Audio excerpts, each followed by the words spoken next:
June 20th, Daily Devotional from the Heart by Ellen G. White. As a root out of dry ground. For he shall grow up as a root out of dry ground. He has no form or comeliness, and when we see him, there is no beauty that we should desire him. Isaiah chapter 53, verse 2. The people of Jesus' day could not see, beneath the disguise of humility, the glory of the Son of God. He was despised and rejected of men, a man of sorrows and acquainted with grief. Isaiah chapter 53, verse 3. He was to them as a root out of dry ground, with no form nor comeliness, that they should desire him. Christ reached the people where they were. He presented the plain truth to their minds in the most forcible and simple language. The humble poor, the most unlearned, could comprehend through faith in him the most exalted truths of God.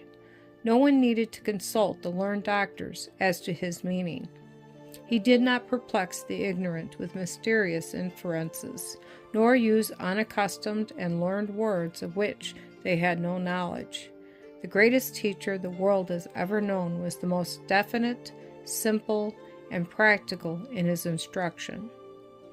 While priests and rabbis were assuring themselves of their competency to teach the people and to cope even with the Son of God in expounding doctrine, he charged them with ignorance of the Scriptures or the power of God.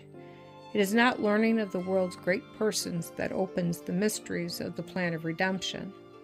The priests and rabbis had studied the prophecies, but they failed to discover the precious proofs of the Messiah's advent, of the manner of his coming, of his mission and character.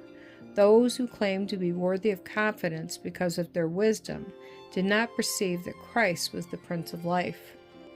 The rabbis looked with suspicion and contempt upon everything that did not bear the appearance of worldly wisdom, national exaltation, and religious exclusiveness.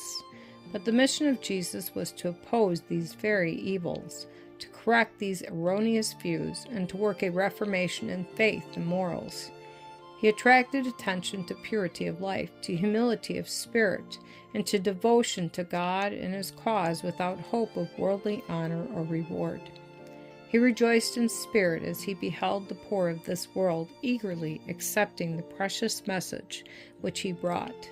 He looked up to heaven and said, I thank thee, O Father, Lord of heaven and earth, because thou hast hid these things from the wise and prudent, and hast revealed them unto babes. Matthew chapter 11, verse 25.